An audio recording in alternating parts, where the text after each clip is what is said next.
मैंने कुछ क्वेश्चन आपको होमवर्क दिए थे, उसमें सबसे पहले क्वेश्चन नंबर 5 का सॉल्यूशन आपके सामने है। बातें करना बंद कर दीजिए। जिन लोगों ने क्वेश्चन नंबर 5 किया है, आंसर मैच हो गया, अच्छी बात है। कोई बच्चा नहीं कर पाया, सॉल्यूशन सामने है, अपनी कैलकुलेशन चेक कर सकता है कहां पे मिस्टेक हो गई। Question number 5 budgetary control. Question number 5 budgetary control.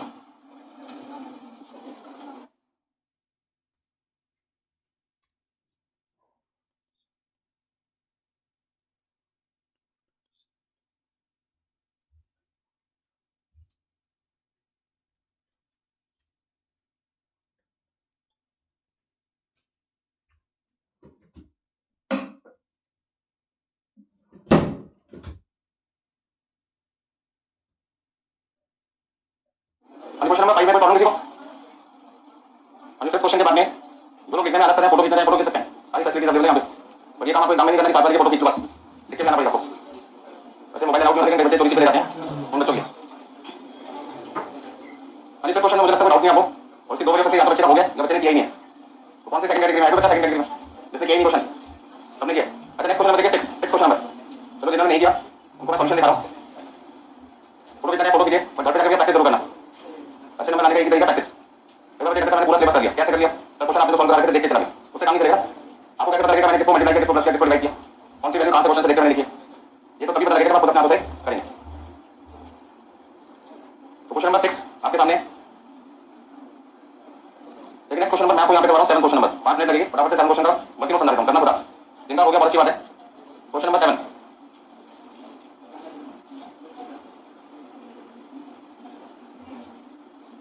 और 7 क्वेश्चन नंबर में क्या लिखा हुआ देखिए, with the following data for 60% activity. Question number 7 में क्या क्या इन्फॉर्मेशन रखी है? वो कहते हैं आपको यहाँ पे जो इन्फॉर्मेशन रखी है 60% लेवल की रखी है, और आपको बजट बनाना है कितने परसेंट पे? 80% और किस पे? 100% पे। यानी 80% और 100% पे आपको बजट बनाना है, और जो जानकारी आपको देखी हो किस पे रखी है? 60% पे। तो सबसे पहले कोई इन्फॉर्मेशन आपको देखी हो 60% कैपेसिटी लेवल पे बनाए, प्लीज बात करना बंद कर दीजिए। हमें आंसर चाहिए 60% या 80 या 100 किस पे चाहिए? 80% और तो जो इन्फॉर्मेशन हमें गिवन है वो 60% के लिए गिवन है। और यहाँ पे आपके पास में पहली कॉस्ट कौन सी है? मेटेरियल कॉस्ट, दूसरा लेबर कॉस्ट, तीसरा इन्होंने खाली एक्सपेंस लिखा है। तो हम यहाँ पे कमा लेते हैं डायरेक्ट एक्सपेंस, और फिर लिखा फैक्ट्री एक्सपेंसेस, और नेक्स्ट आपके पास क्या है? Administrative expenses. अच्छा, मेटेरियल कॉस्ट आपके लिए कौन सी कॉस्ट होती है? Variable. Labour cost variable cost है। Direct expenses variable cost. Factory expenses 40,000 रुपये, फैक्ट्री एक्सपेंसेस 40,000 रुपये। 40,000 कितनी क्वांटिटी के थे? 40,000 कितनी क्वांटिटी के थे? 600 यूनिट के थे, ठीक है ना? या तो आप पर यूनिट को अलग करना चाहते तो पर यूनिट को अलग कर लो, और यदि पर यूनिट को अलग नहीं करना चाहते तो 40,000 रुपये की कॉस्ट में कितना पार्ट फिक्स है, कितना पार्ट वेरिएबल है वो ढूंढ लो। वेरिएबल कॉस्ट कितने पार्ट है? 60%। यदि 60% में यहाँ पे करता हूँ 40,000 का, तो मेरे पास कितना आएगा? 24,000। 24,000 आंसर कितनी यूनिट है? तो एक यूनिट की वैल्यू कितनी होगी? 40 रुपये। अच्छा, फिक्स कॉस्ट तो मुझे किसमें चाहिए? यूनिट में, अमाउंट में? फिक्स कॉस्ट तो अमाउंट में चाहिए होती है, और मुझे अमाउंट में मिल गया, कितना लिखूं? 16,000 को। ऐसी एडमिनिस्ट्रेटिव एक्सपेंसेस जो मेरे पास क्वेश्चन में 30,000 है, एडमिनिस्ट्रेटिव एक्सपेंसेस मेरे पास 30,000 है, इसमें कुछ पार्ट वेरिएबल है, कुछ पार्ट फिक्स है। तो वेरिएबल पार्ट कितना है? 40%। 40% वेरिएबल पार्ट है 30,000 का, मतलब 12,000। और 12,000 किससे डिवाइड करो? 600 से तो पर यूनिट कितना देगा? 20 आ जाएगा। बाकी का बचा हुआ 60%, 30,000 का, 30,000 का 60% आपके पास में 18,000 रुपये का देगा, फिक्स आ जाएगा। तो हम ये कह सकते हैं कि मेटेरियल कॉस्ट पर यूनिट कितना क्वेश्चन में? 100 रुपीज। लेबर कॉस्ट कितनी आपकी? 40 रुपीज। और डायरेक्ट एक्सपेंस पर यूनिट कितना है? 10। तो मुझे यहाँ पे वेरिएबल कॉस्ट पर यूनिट ढूंढनी है। तो वेरिएबल कॉस्ट पर यूनिट में एक तो 100 रुपये का मेटेरियल कॉस्ट के नाम से, दूसरा 40 रुपये का लेबर कॉस्ट के नाम से, 10 रुपये डायरेक्ट एक्सपेंस के नाम से, 40 रुपये वेरिएबल फैक्ट्री एक्सपेंसेस, और 20 रुपये वेरिएबल एडमिनिस्ट्रेटिव एक्सपेंसेस। बाकी दोनों बचे 16,000 और 18,000 रुपये, ये आपके पास क्या बनने फिक्स बनने। इसमें लगे कि मुझे 80% आंसर निकालना है और 60% कितने 100% निकालना है। तो फिक्स कॉस्ट तो मेरी कितनी आएगी? 16,000 फैक्ट्री के नाम से, और 18,000 एडमिनिस्ट्रेटिव एक्सपेंस के नाम से फिक्स कॉस्ट है। हम दो हेडिंग में आएंगे, जैसे क्वेश्चन में करते हैं। पहली हेडिंग में कौन सी कॉस्ट दिखा देंगे? वेरिएबल कॉस्ट, और दूसरी हेडिंग में क्या दिखा देंगे? तो वेरिएबल कॉस्ट के अंदर कौन सी कॉस्ट आ जाएगी? Material cost, labour cost, direct expense, variable factory expenses, और वेरिएबल एडमिनिस्ट्रेटिव एक्सपेंसेस। ये 5 खर्चे वेरिएबल हेडिंग में आएंगे, और बाकी के 2 खर्चे फिक्स फैक्ट्री एक्सपेंसेस और फिक्स एडमिनिस्ट्रेटिव एक्सपेंसेस, इसमें निकालें फिक्स कॉस्ट। तो यहाँ पे 5 खर्चे कौन कौन से आ जाएंगे? 100 रुपीज के हिसाब से 40, 10, अगेन 40 एंड 20। इनको यदि मैं अच्छा 60% हम कितनी क्वांटिटी बनाते हैं, तो 80% पे कितना बनेगा? 800। तो 80% मीन 800 यूनिट, और 100% का मतलब क्या हुआ? 1,000। तो सबको 800 से मैं मल्टीप्लाई करूंगा, 80,000, 32, 8,000, 32,000, 16,000, और 1000 से मल्टीप्लाई करने पर 1,40,000, 10,000।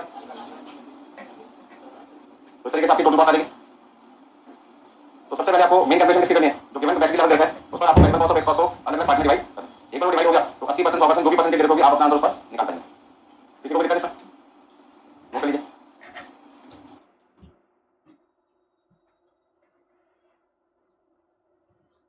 देखिए, जो पहले हमने बजट किए थे उनके मुकाबले टैक्स बजट क्या होता है?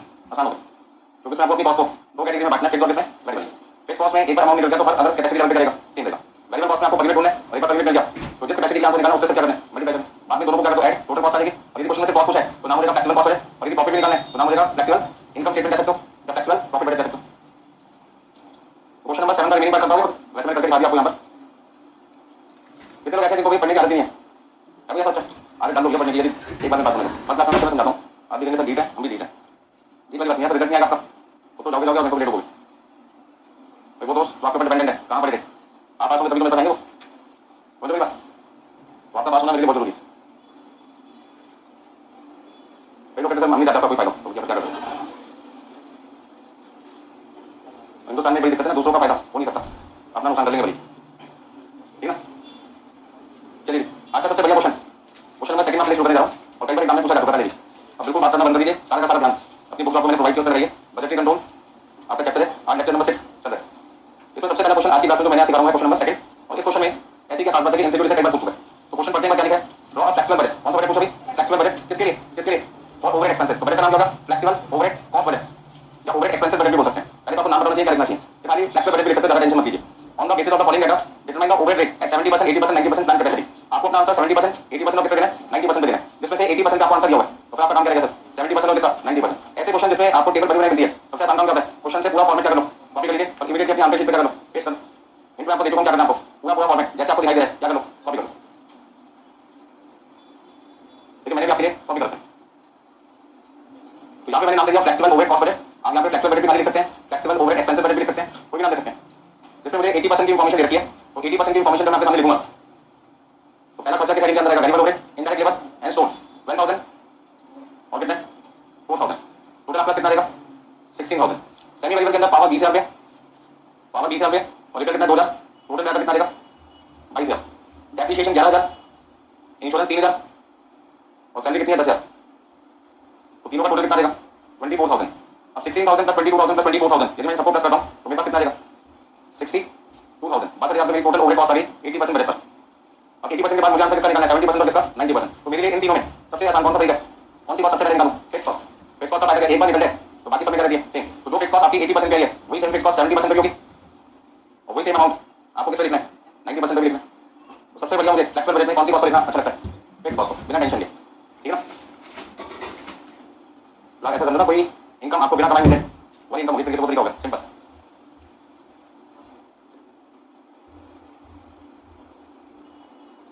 अब वेरिएबल के लिए मैंने आपको क्या तरीका बोला था वेरिएबल क्या बोला था प्रोपोर्शनेटली क्या बोला था लास्ट क्लास में प्रोपोर्शनेटली यदि 12000 रुपए की वेरिएबल कॉस्ट 80% के लिए है तो हमें तो आंसर किसका निकालना है 70% का।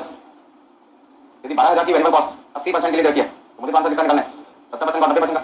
इसी तरीके से 4000 को डिवाइड कर देना बताना कितने को यानी कैलकुलेटर की मदद ले ली 12000 को 80 से डिवाइड किया 7 से मल्टीप्लाई करना 70 से 10500 और इधर कितना आएगा 13500।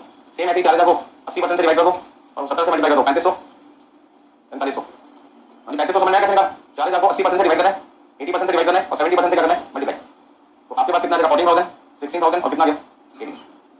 आपको याद होगा पिछली क्लास में फ्लेक्सिबल बजट मैंने आपके शुरू किया था तो मैंने वहां पर सेमी वेरिएबल कॉस्ट में एक थर्ड एग्जांपल दिया था याद होगा आपको इसमें मैंने कहा यदि परसेंटेज देखिए तो आपको सबसे पहले क्या करना पड़ेगा उस परसेंटेज को यूज करना पड़ेगा कि उसमें कितना पार्ट फिक्स्ड कितना पार्ट वेरिएबल। तो मैं चाहूंगा कि पावर और बेटा वर्किंग आप खुद बनाइए तो जिस बच्चे को दिक्कत है कि मैं बताऊंगा उसके लिए ठीक है। तो जितना सिंपल पार्ट था वो मैंने आपके फटाफट से करके दिखा दिया आपको। अब मेन कैलकुलेशन है वो किसकी है सेमी वेरिएबल और ये सारी कैलकुलेशन मैं लास्ट क्लास में आपको ऑलरेडी सिखा चुका हूं नया पॉइंट कोई भी नहीं आपके लिए।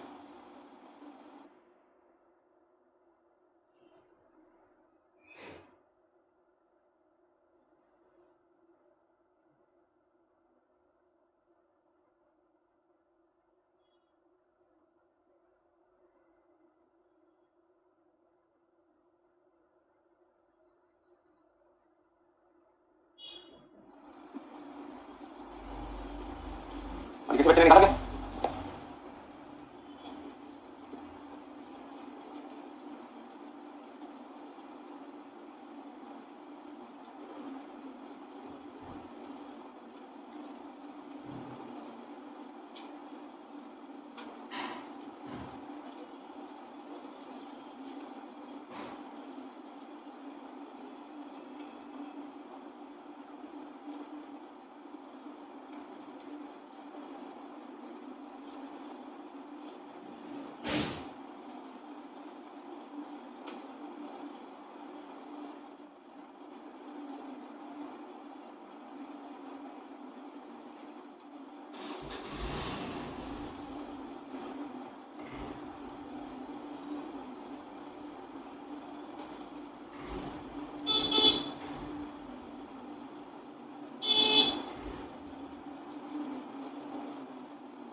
निकाला किसी बच्चे ने? जिन स्टूडेंट का आंसर है बताइए मुझे।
ठीक है ना भाई? एक बार फिर से समझा देता हूं मैं आपको। पावर का खर्चा कितना अपना 20,000 रुपये। तो 20,000 में 30% 6,000 रुपये फिक्स है, बाकी का 70% 14,000 जाएगा वेरिएबल। तो 6,000 रुपये फिक्स है, वो हर लेवल पे 6,000 जाएगा, लेकिन जो वेरिएबल है 14,000 रुपये, वो 80% पे 14,000 है।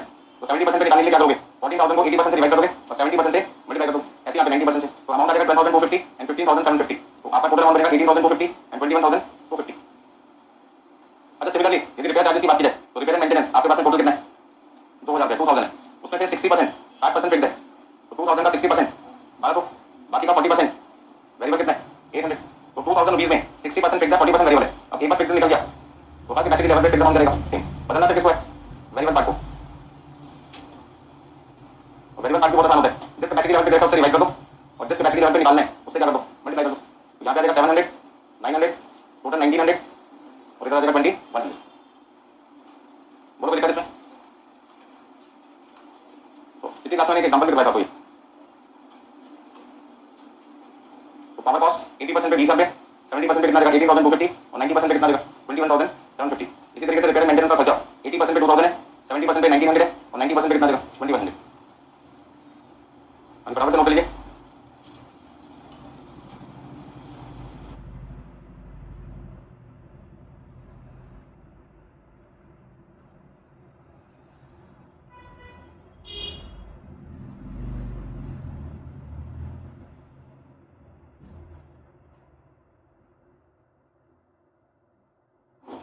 कोई दिक्कत इसमें?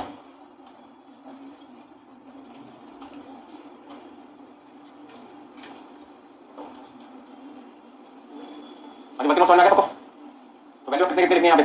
पावर का कितना लिखना है? 18,250, 1900 और यहाँ पे कितना था? 21,750, 2100। दोनों का सम कितना लिखें? 20,150 और 23,850 और तीनों बच्चे प्लस कर दो और मुझे बताइए टोटल कितना लिखना है? 58,150, 65,850 और 58,150 रुपीज का अमाउंट निकालने के लिए मैंने क्या किया? 14,000, 20,150 और 24,000 इन तीनों को क्या कर दिया? ऐड कर लिया। तो सॉल्यूशन का फर्स्ट पार्ट आपका कंप्लीट हो चुका है, जिसमें फ्लेक्सिबल कॉस्ट बजट बनाना था आपको, फ्लेक्सिबल ओवरहेड कॉस्ट बजट। और सेकंड पार्ट में आपको रेट निकालना है। अच्छा रेट निकालने के लिए क्या करोगे? सबसे पहले देखो क्वेश्चन में 80% कैपेसिटी लेवल पे लेबर का टाइम कितना देगा? लेबर का टाइम कितना देगा आपको? 1,24,000 आवर्स। मतलब 80% कैपेसिटी यूज करने पर वर्कर कितने घंटे काम करते हैं? 1,24,000 घंटे। अच्छा 1,24,000 घंटे काम करके 80% कैपेसिटी पे ओवरहेड का खर्चा कितना है?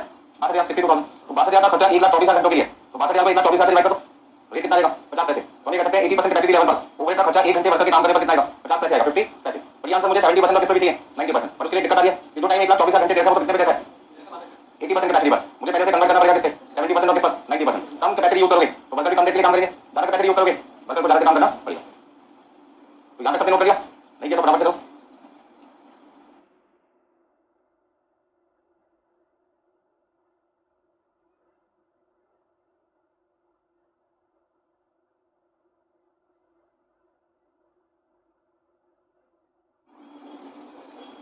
अभी बच्चे ऐसे हैं कि वो कहते हैं हम क्वेश्चन की फोटो खींचनी है, फोटो खींच के कोई फायदा नहीं होगा।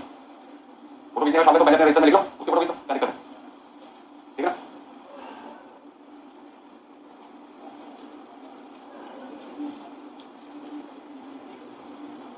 तो देखिए सेकंड पार्ट का सॉल्यूशन जो आपके मैंने पहले से कंप्लीट हो गया। इसमें हमारी तीन अलग अलग कैपेसिटी है, कौन सी? एक 70% है, दूसरा कितना है? 80% और तीसरा कितना है? 90%। तीनों कैपेसिटी लेवल पर हम अपनी ओवरहेड कॉस्ट निकाल चुके हैं। अच्छा वर्कर 1,24,000 घंटे काम कर रहे हैं, 1,24,000 घंटे काम कर रहे हैं, कितने परसेंट है? 80%। यदि 1,24,000 घंटे वर्कर 80% कैपेसिटी पे काम करते हैं तो 70% पे कितना देगा? 70% पे कितना देगा? 1,24,000 घंटे 80% कैपेसिटी काम करने पर है। तो यदि मैं 70% कैपेसिटी यूटिलाइज करूंगा तो मेरा टाइम कितना देगा? 1,08,500 घंटे और 90% कैपेसिटी यूटिलाइज करने पर वर्कर को कितनी देर काम करना पड़ेगा? 1,39,500। अब आपकी ओवरहेड कॉस्ट आ चुकी है, टाइम आ चुका है, बस आपको करना है कॉस्ट को टाइम से करना है, राइट? और आपके पास आएगा ओवरहेड रेट पर आवर। तो ओवरहेड रेट पर आवर का मतलब है 70% कैपेसिटी पे 1 घंटे काम करने का खर्चा 54 पैसे आएगा। 80% कैपेसिटी पे काम करने पर 1 घंटे का खर्चा कितना आएगा? 50 पैसे। और यदि हम 90% कैपेसिटी पे काम करते हैं तो 1 घंटे का खर्चा कितना आएगा? 47 पैसे। मेरा क्वेश्चन आपसे ये बन रहा है कि जैसे जैसे हम अपनी कैपेसिटी बढ़ाते जा रहे हैं हमारा खर्चा पर आवर कम होता जा रहा है, कोई इसका सही जवाब दे पाएगा? इतना तो बहुत कुछ आपको देख लिया आपने कि जैसे जैसे कैपेसिटी बढ़ती जा रही है वैसे वैसे रेट गिरता जा रहा है। क्यों? क्योंकि फिक्स कॉस्ट 70% कैपेसिटी पर 80% कैपेसिटी पे 90% कैपेसिटी पे सेम थी, फिक्स कॉस्ट अमाउंट तो सेम था, लेकिन फिक्स कॉस्ट जो 70% कैपेसिटी पे थी वो कितनी थी? ध्यान से देखिए 24,000 पे थी। यहाँ पर भी कितनी है? 24,000। यहाँ भी कितने हैं? 24,000। ये 24,000 पे 70% कैपेसिटी पे थी वो पहले किससे डिवाइड हुई थी? 1,08,500 घंटे से। अब वही 24,000 किससे डिवाइड हो रहा है? 1,24,000 से। और वही 24,000 किससे डिवाइड हो रहा है? 139,500 से। अब यहाँ पे क्या देखो 24,000 डिवाइड हुआ था किससे? एक बार 1,08,500 घंटे से, दूसरी बार किससे डिवाइड हुआ होगा? 124 से, तीसरी बार 139। ठीक है, तो कहीं ना कहीं सेम अमाउंट यदि डिफरेंट लेबर टाइम से डिवाइड होगा और लेबर टाइम बढ़ता जाए, लेबर टाइम बढ़ता जाए, अमाउंट सेम है, टाइम बढ़ रहा है, तो कहीं ना कहीं रेट क्या होगा? कम होता जाएगा। अरे सिंपल सी बात है, अपने घर का हिस्सा करके देखो एक बार। एक प्रॉपर्टी आपके पास है, 10 लाख रुपए की उसकी मार्केट वैल्यू, आप अकेले वारिस हैं, 10 लाख पूरा आपका, दो भाई होते हैं आप, ठीक है, तो 10 लाख कितने में बढ़ जाएगा? दो में। न्यूमरेटर तो सेम है, डिनोमिनेटर बढ़ता जा रहा है, जैसे जैसे डिनोमिनेटर बढ़ेगा आपका हिस्सा कम होता जा रहा है। 10 लाख से कितना आगे सीधे 5 लाख, 3 भाई लोग आप, 3 से डिवाइड करोगे, 3 लाख 33,000 333 हो जाएगा, क्या हो जाएगा? जल्दी से कितना हो गया? 2.5 लाख, 5 है 2 लाख, 6 हो जाए 1,66 666, 10 लोग हैं 1 लाख। बस समझ रहे? तो न्यूमरेटर सेम है और डिनोमिनेटर बढ़ता जाए तो आपका हिस्सा आपका शेयर का बढ़ेगा, कम होता जाएगा ना। तो फिक्स कॉस्ट हर कैपेसिटी लेवल पे सेम है, ये बात आपको भी पता मुझे भी पता है, लेकिन यदि आपकी जैसे जैसे कैपेसिटी ज्यादा यूटिलाइज होगी आपका फिक्स कॉस्ट बराबर का खर्चा क्या हो जाएगा? कम हो जाएगा, जिससे आपकी टोटल कॉस्ट बराबर क्या होगी? कम होगी। बात समझ में आ गई? चलिए, इतना सब कुछ करने के बाद क्वेश्चन नंबर 2 आपका कंप्लीट हुआ, बाकी बिल्कुल ना कीजिए। क्वेश्चन नंबर 2 में किसी को कोई कैलकुलेशन में प्रॉब्लम है तो मुझसे पूछिए, कोई प्रॉब्लम नहीं है, सबसे अच्छी बात है कोई प्रॉब्लम होती नहीं आपको, ऐसी बात है। तो देखिए question number 3, third question, question number 3, जो बच्चे समझदार है समझदार कौन सा जान गए होंगे, खुद पे विश्वास रखते हैं, मैं कर सकता हूँ, वो भी जल्दी से इस क्वेश्चन को पढ़ें और करें, और जो क्वेश्चन कहते हैं हम अपना दिमाग एग्जाम में लगाएंगे सर अभी नहीं लगा सकते, खत्म हो जाएगा। क्वेश्चन नंबर 3 उनके लिए मैं कराऊंगा। तो थर्ड क्वेश्चन में देखिए क्या लिखा हुआ है, JK printing company private limited ended with the following profit and loss for the year just ended। यानी सेल कितनी रही थी आपको? ये करिए सबने क्वेश्चन नंबर 2। तो थर्ड क्वेश्चन में, क्वेश्चन नंबर 3 में तो बेसिक कैलकुलेशन आपको समझा देता हूं, मुझे इंफॉर्मेशन किस पे देखी है और किस पे निकालनी है वो पहले मेरे को सबसे पढ़ना पड़ेगा। JK printing company private limited ended with the following profit and loss for the year just ended। Sale आपको देखी है रुपीस इन लैक्स में, इंफॉर्मेशन किस पे देखी है? रुपीस इन लैक्स में। तो सेल आपके पास है 35.58 लाख, रॉ मटेरियल देखा है 7.42 लाख, वेजेस 4.88 लाख, एक्सपेंसेस कितने हैं? 20 लाख, 20.40 लाख, इंटरेस्ट 2 लाख, डेप्रिसिएशन 2 लाख। अच्छा बात बताइए इंटरेस्ट कौन सी कॉस्ट है? वेरिएबल फिक्स्ड या सेमी वेरिएबल? इंटरेस्ट इंटरेस्ट किस पे लगता है? लोन पे। आप उस लोन को लेकर प्रोडक्शन करें या ना करें, ज्यादा करें कम करें, इंटरेस्ट को फर्क पड़ेगा? आपके सामने प्रोडक्ट मैंने खरीदा मान लीजिए 30,000 में, मेरी जमीन रुपए मैंने सारा का सारा 30,000 में लोन ले लिया, अब लोन का इंटरेस्ट मुझे देना पड़ेगा मान लो 10% साल का, तो 30,000 का 10% कितना होगा? 3,000। अब मैं इस प्रोडक्ट का यूज करूं या ना करूं, 2 घंटे करूं 10 घंटे करूं, ज्यादा क्वेश्चन सॉल्व कराऊंगा कम कराऊं, इंटरेस्ट को फर्क पड़ेगा? तो इसका मतलब प्रोडक्शन कैपेसिटी से इंटरेस्ट का कोई लेना देना नहीं है, और जिस खर्चे का प्रोडक्शन से कोई संबंध नहीं होता ऐसा खर्चा कौन सा माना जाता है? फिक्स। उसका इंटरेस्ट कौन सी कॉस्ट है? फिक्स है। डेप्रिसिएशन फिक्स है, डेप्रिसिएशन जनरली क्या माना जाता है? फिक्स माना जाता है, क्योंकि हम डेप्रिसिएशन नॉर्मली ईयरली बेसिस पे निकालते हैं। अब 1 लाख की मशीन मान लो एग्जांपल के तौर पे, और एक का डेप्रिसिएशन 10% है, तो 1 लाख का 10% 10,000 हो गया। जब मैं 10,000 का डेप्रिसिएशन निकाल रहा था मैंने चेक किया मैंने प्रोडक्शन कितनी की, आगे ना जवाब दीजिए। तो किसी खर्चे को निकालते रहे मेरी प्रोडक्शन को यूज ना किया जाए, ये बात मैंने पहले भी बहुत बार बोली आपको, किसी खर्चे को निकालते रहे बिना क्वांटिटी को कंसीडर करे आंसर मिल जाता है, तो वो अमाउंट कौन सी बात बन जाती है? फिक्स बात बन जाती है। ठीक है, तो साला इंटरेस्ट भी फिक्स है, डेप्रिसिएशन भी फिक्स है। अब the press had been working at 60% of the capacity during the year. अभी ये तो सारी जानकारी मैंने आपके सामने पढ़ी है, कौन से लेवल पे, कितने लेवल पे, कैसे पता लगा? लिखा हुआ है, सभी लिखा हुआ है, इतना बोलना सिर्फ आपको, साफ साफ लिखा है, the press had been working at 60% capacity during the year. Company JK printing कितने परसेंट पे काम कर रही थी? 60%। Of the expenses of 20.40 lakh 25% क्या था? वैल्यू। तो अब इस क्वेश्चन में रॉ मटेरियल कौन सी नेचर का था? वेरिएबल। लेबर कॉस्ट कौन सा है? वेरिएबल। अच्छा जो एक्सपेंसेस है इसे दो कैटेगरी में बांटना पड़ेगा, वेरिएबल और कौन सा? फिक्स। अच्छा वेरिएबल कितने परसेंट है? 25%। फिक्स कितना है? 75%। 25% कितना आएगा? 20.40 लाख का 25%, और 20.40 लाख का 75% यानी 5.10 और 15.30। अच्छा इंटरेस्ट कौन सा है? फिक्स कॉस्ट है। Depreciation fix cost in the next year, ये तो करंट ईयर की बात चल रही थी। अब नेक्स्ट ईयर में क्या करते हैं? नेक्स्ट ईयर में कहते हैं हम कितने परसेंट काम करेंगे in the next year, production sale volume 80% capacity, तो करंट ईयर कितने परसेंट पे? करंट ईयर का काम करेंगे इस पे 60% पे, और नेक्स्ट ईयर 80% पे काम करोगे, तो मटेरियल की जो कॉस्ट आएगी उसे 60 से क्या कर दोगे? डिवाइड 80 से क्या कर दोगे? मल्टीप्लाई। लेबर के केस में भी ये करोगे, 60 से डिवाइड 80 से मल्टीप्लाई। तो वेरिएबल कॉस्ट का रूल क्या है? प्रोपोर्शनेटली। फिक्स कॉस्ट का रूल क्या है? सेम। ठीक है ना? अब जो फिक्स कॉस्ट है पहले तो वेरिएबल की बात करें, ये तो 5.10 यहाँ पे आपने निकाला था, वो 60 से डिवाइड होगा और 80 से क्या होगा? मल्टीप्लाई, क्योंकि वेरिएबल के लिए रूल क्या है? प्रोपोर्शनेटली कैलकुलेशन करनी होगी आपको। फिक्स कॉस्ट के लिए रूल क्या है? सेम लिखना है, क्या लिखना है? सेम। अच्छा यहाँ पे कितना था?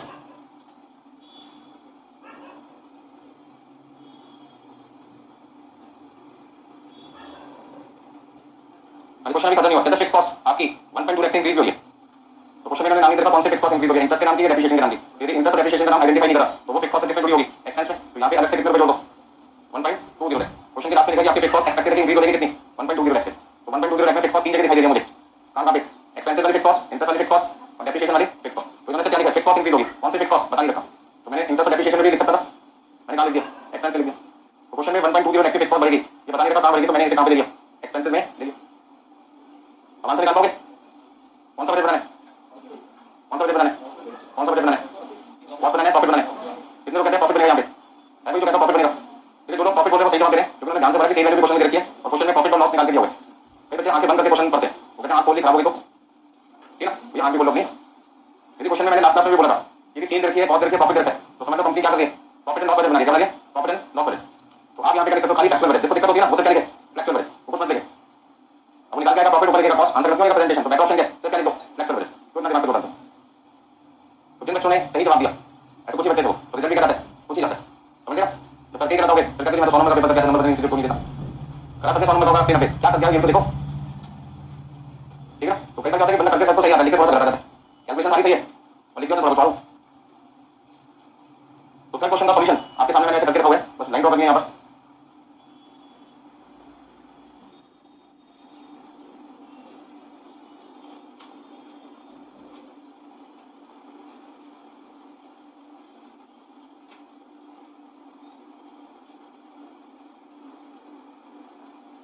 तो 60% तो मुझे क्वेश्चन में गिवन था, मुझे दिमाग लगाने की जरूरत नहीं है, एज इट इज कॉपी कर लिया। बस मैंने क्या किया, जो मुझे एक्सपेंसेस देखा था उसमें वेरिएबल एक्सपेंस ऊपर लिख दिया, फिक्स वाला नीचे लिख दिया। अभी आपके सामने मैंने एक्सपेंस को दो कैटेगरी में बांटा था, तो वेरिएबल वाला वेरिएबल लिख दिया, फिक्स वाला फिक्स लिख दिया। तो मेरे पास कौन सी थी, वेरिएबल कॉस्ट, लेबर कॉस्ट कौन सी थी, वेरिएबल एक्सपेंस। दो कैटेगरी में था, तो वेरिएबल वाला पोर्शन वेरिएबल एक्सपेंस में और फिक्स वाला फिक्स एक्सपेंस के नाम से लिख दिया। इंटरेस्ट फिक्स कॉस्ट थी, डेप्रिसिएशन भी कौन सी कॉस्ट थी, फिक्स थी। पहले केस में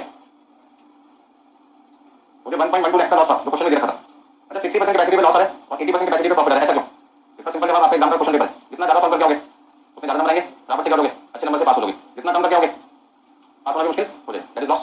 40 नंबर से कम आए लॉस हो गया, 40 number no loss no profit, और 40 ऊपर आए तो क्या हुआ, प्रॉफिट। मतलब एग्जांपल ले 40 को बेच लेंगे। तो जितना ज्यादा क्वेश्चन पेपर अटेंड करोगे मतलब आपकी ज्यादा कैपेसिटी कर रहे हो, यूटिलाइज कर रहे हो, तो जितनी ज्यादा क्वेश्चन कैपेसिटी यूटिलाइज होगी सेम बढ़ेगी, वेरिएबल कॉस्ट भी बढ़ेगी और फिक्स कॉस्ट हो जाएगी सेम रहेगी ना। तो जो फिक्स कॉस्ट 8% पे वही फिक्स कॉस्ट कितनी होगी, 80% पे, पर सेल बढ़ेगी, वेरिएबल कॉस्ट बढ़ेगी, फिक्स कॉस्ट सेम रहने की वजह से कहीं ना कहीं लॉस हो रहा था, अब किसमें कन्वर्ट हो जाएगा, प्रॉफिट में कन्वर्ट हो जाएगा। तो जैसे जैसे प्रोडक्शन कैपेसिटी बढ़ने लगती है वैसे वैसे क्या होगा, आप फटाफट से प्रॉफिट कमाने लग जाओगे, क्योंकि जल्दी से बीबी सेल रिकवर हो जाएगी और बीबी सेल के बाद तो सेल होगी वो क्या होगी, एमओएस, मार्जिन ऑफ सेफ्टी जिसको कहते हैं। 35.58 लाख की सेल मुझे क्वेश्चन में गिवन थी 60%। अब सेल भी नीचे में क्या होती है, वेरिएबल, जैसे जैसे कैपेसिटी ज्यादा यूज करोगे क्वांटिटी ज्यादा बनेगी, ज्यादा बिकेगी, तो प्रोपोर्शनेटली सेल वैल्यू क्या बनेगी, ज्यादा। तो वेरिएबल कॉस्ट की कंप्यूटेशन और सेल वैल्यू की कंप्यूटेशन प्रोपोर्शनेटली की जाती है। फिक्स कॉस्ट एक बार निकाल लो, हर बार सेम लिखो जब तक कि क्वेश्चन में एक्स्ट्रा पॉइंट ना दे। नोट कर लीजिए।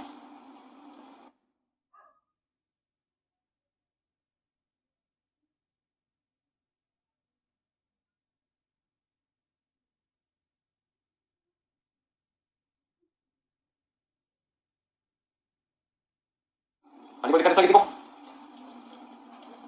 लेकिन मैं हर क्वेश्चन को कोशिश कर रहा हूँ। तो फॉर्मेट नंबर मैंने पूछ निकाला, टोटल कॉस्ट निकालने में फॉर्मेट नंबर 2 क्या था, अपनी टोटल कॉस्ट को दो पार्ट में डिवाइड करो, फिक्स कॉस्ट और किसमें, वेरिएबल कॉस्ट में। तो यदि कोई फॉर्मेट क्वेश्चन में ना देखो, कोई फॉर्मेट क्वेश्चन में ना देखो, तो आप किसको करो, फॉर्मेट नंबर 2 को फिक्स कॉस्ट और किसमें, वेरिएबल कॉस्ट में डिवाइड करो। और यदि कोई फॉर्मेट क्वेश्चन में देखा, जैसे क्वेश्चन नंबर 2 किया था आपने, तो वहां पे उन्होंने अपनी कॉस्ट को वेरिएबल सेमी वेरिएबल किसमें बांटा था, फिक्स में। तो यदि फॉर्मेट क्वेश्चन में यूज हो रहा है वही फॉलो करो, नहीं यूज हो रहा अपनी मन की बात सुनो। मन में कितने फॉर्मेट है, 4, जो आपको आसान लगे उसको यूटिलाइज करो। हो गया सबका।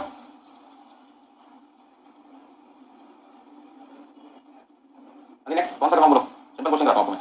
क्वेश्चन नंबर 12, ठीक है। फ्लेक्सिबल बजट में दो कैटेगरी है, एक बिल्कुल सिंपल क्वेश्चन जो चल रहा है आपके सामने, एक जिसमें थोड़ा दिमाग खराब हो जाएगा। बाकी क्लास सिंपल क्वेश्चन के नाम पे अभी question number 12, 12 number, 12 number question शुरू करें 12।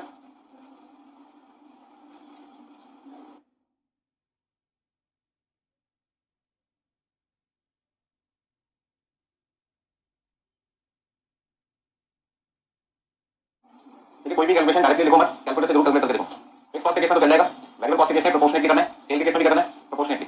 तो कहां कहां अपनी कैलकुलेशन प्रोपोर्शनेटली चलती है, प्रोपोर्शनेटली का मतलब क्या है, जो वैल्यू देखी है उसको गिवन परसेंटेज से डिवाइड कर दो और जिस परसेंटेज पे निकालना उससे मल्टीप्लाई कर दो। जैसे मटेरियल कॉस्ट 7.42 लाख रखी है, किस पर 60%, तो 60 से डिवाइड किया, 80 से मल्टीप्लाई किया। कई बच्चों ने 6.51 डायरेक्टली लिख दिया, किसान ने करके हमको कहें, तो मैंने 6.51 कैसे निकाला होगा बताएगा मुझे। मैंने 4.88 को मैंने किससे डिवाइड किया होगा, 60% से डिवाइड किया होगा और 80% से मल्टीप्लाई। ऐसे यहाँ पे 5.10 को 60% से डिवाइड किया, ठीक है इतना, चलिए जिन लोगों ने कंप्लीट कर दिया थर्ड क्वेश्चन नेक्स्ट टाइम के लिए 12 नंबर सबसे पहले 2 मिनट लगा के पूरा क्वेश्चन पढ़ो क्या देखा क्या निकालना है करें जो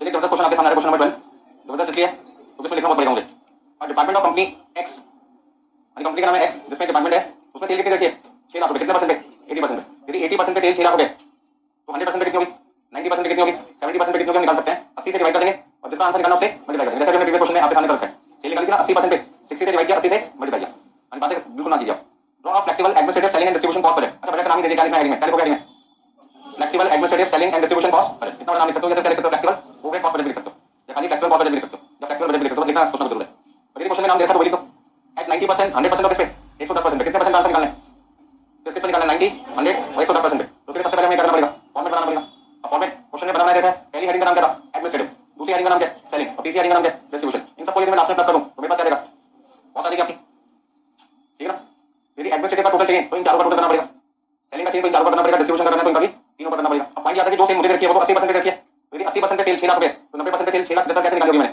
कैसे निकाली होगी वो ये 90% पे यदि सेल निकालनी है तो 6 लाख रुपए की सेल जो आपको 80% पे रखी थी उसे 90% पे निकालने के लिए क्या करना पड़ेगा 90% पे निकालने के लिए 80 से डिवाइड कर दो 90 से मल्टीप्लाई कितना लिखूं 6 लाख 75 अच्छा यही आंसर यदि मुझे 100% पे चाहिए होता तो डिवाइड तो आपको 80 से करना पड़ेगा मल्टीप्लाई आपको 100 से करना पड़ेगा 7,50,000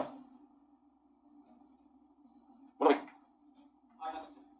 110 से मल्टीप्लाई करना पड़ेगा ये मैंने सबसे पहले क्या निकाल लिया डिफरेंस सेल्स निकाली अलग अलग कैपेसिटी पर तो सेल मैंने 90% पे निकाल लिया 100% पे सेल वैल्यू कैलकुलेट कर ली और 110% पे सेल वैल्यू कैलकुलेट कर ली मैंने ये मेरे लिए बन गया बाकी अब पॉइंट है कि मैंने सेल वैल्यू क्यों निकाली और आप सोचोगे कि सब क्वेश्चन में सेल वैल्यू रखी है फिर आपने प्रॉफिट बजट नाम क्यों लिखा है कोई बच्चे का मैंने क्वेश्चन ऐसा एक तो मन चलते नहीं कुछ पूछने के लिए तैयार हो गई ठीक है ना सेल वैल्यू रखी है फिर मैंने यहाँ पे प्रॉफिट बजट क्यों लिखा देखो प्रॉफिट बजट निकालने के लिए सबसे पहले थोड़ा सा आपको दिमाग लगाना ज्यादा नहीं प्रॉफिट निकालने का फॉर्मूला क्या होता है सेल माइनस टोटल कॉस्ट क्या क्वेश्चन में टोटल कॉस्ट थी टोटल कॉस्ट में क्या क्या आता है मटेरियल कॉस्ट लेबर कॉस्ट और ओवरहेड कॉस्ट क्वेश्चन में जो मैं बजट बना रहा हूं जो बजट में बना रहा हूं फ्लेक्सिबल बजट जो बना रहा हूं वो तो केवल कौन सी कॉस्ट मुझे शो कर रहा है क्वेश्चन में जो बजट में बना रहा हूं तो कौन सी कॉस्ट शो कर रहा है ओवरहेड शो कर रहा है इसका क्वेश्चन में क्या नहीं है मटेरियल कॉस्ट और लेबर कॉस्ट तो है ही नहीं और ना निकाल पाओगे तो जब तक मेरे पास टोटल कॉस्ट नहीं आएगी क्या नहीं निकाल सकता प्रॉफिट इसका सेल वैल्यू देने का मतलब ये नहीं कि प्रॉफिट बजट बनेगा प्रॉफिट कब निकाल पाओगे जब सेल में से माइनस करेंगे क्या होनी चाहिए टोटल कॉस्ट और आपके पास कौन सी कॉस्ट है ओवरहेड कॉस्ट कौन सी कॉस्ट नहीं है मटेरियल कॉस्ट और लेबर कॉस्ट बिना मटेरियल बिना लेबर के प्रोडक्शन हो सकता है नहीं बस सुन रहे तो आप एग्जाम में भी ना जाए और आपका आंसर शीट भी ना हो और आपका पेपर हो जाए और आप पास हो जाए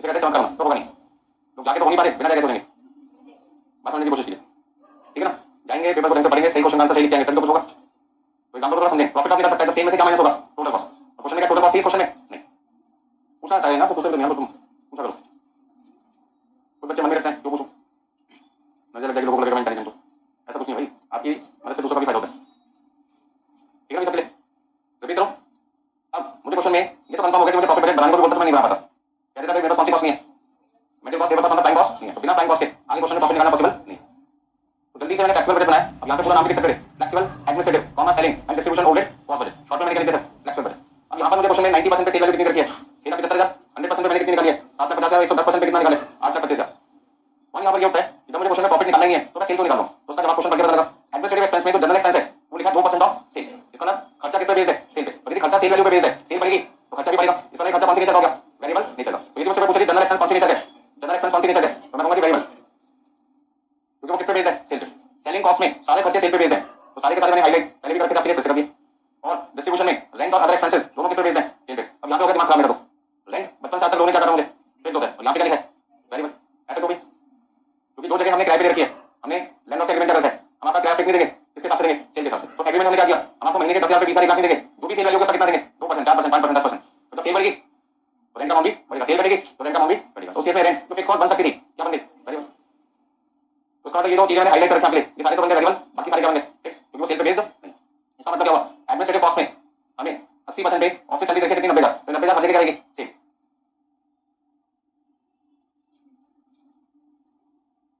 डेप्रिसिएशन तो जो चीजें सेल पे बेस्ड है वो वेरिएबल है तो सेल पे बेस्ड है वो बन गई 8750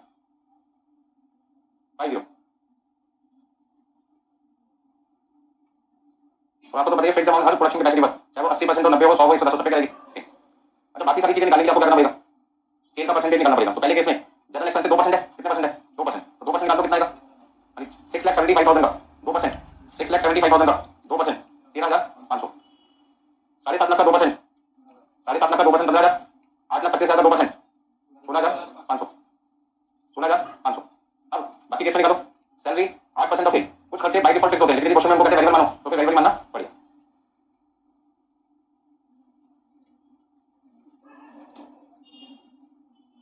बस समझ आ गई सबको? तो कई चीजें देखने में फिक्स लगती है, बट क्या होती है वेरिएबल देखने में वेरिएबल होती है फिक्स। अब सैलरी सबको पता है नॉर्मली फिक्स होता है, बट यहाँ पे सैलरी हमने एग्रीमेंट क्या किया वर्कर के साथ में, एम्प्लॉय के साथ, जितने रुपए की सेल होगी उसका देखो कितने परसेंट अमाउंट मिलेगा, 8%। तो 6,75,000 का 8% कितना लिखूं? 54,000। अच्छा, 2% हो गया 13,500, 1% हो गया 6,750, 6,750। इधर 1% 6,750, 4% कितना लिखूंगी? 26, 27,000। अब 7.5 लाख का 7.5 लाख का 8%, 7.5 लाख का 8% कितना लिखूं? 60,000, 50,000, 7,500, 7,500, 7,500 और 30,000। अब 8,25,000 का 8%, 66,000 कितना लिखूं? 16,500, 8250, 8250, 8250 और 33,000। बस आपको क्या करना है, सबको ऐड करके दिखाना है। पहले का टोटल कितना आएगा अभी? अच्छा, देख के लिख सकता हूँ मैं नीचे आंसर, देखो 119,750। पर पता कैसे चलेगा सही आंसर है? इसलिए करके देखो, भाई जिसको कॉन्फिडेंस अपने ऊपर वो ये लिख दे। ऐसे एग्जाम में भी होना चाहिए वेरीफाई करने के लिए, ठीक है? उससे पता दिक्कत क्या है, आंसर सामने देखोगे आपका नहीं होगा, बस उसी क्वेश्चन पे लगेगा और नुकसान हो जाएगा। भाई आगे तो बहुत अच्छी बात नहीं है, किसी वजह से तो दिक्कत हो जाएगी। एक बार चेक कर लेना भैया कैलकुलेशन आप। चलिए मेरी तरफ से क्वेश्चन को कंप्लीट।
हो गया सबका?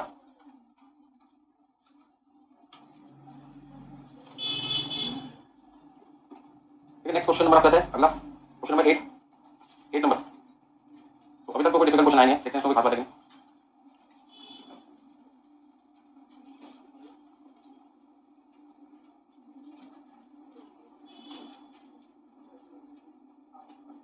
अभी नेक्स्ट क्वेश्चन नंबर कौन सा आपके पास में? 8 नंबर। अभी 8 नंबर क्वेश्चन में सबसे पहले क्वेश्चन पढ़ लेते हैं, फिर फॉर्मेट दिखाएंगे कैसा बनाना है आपको।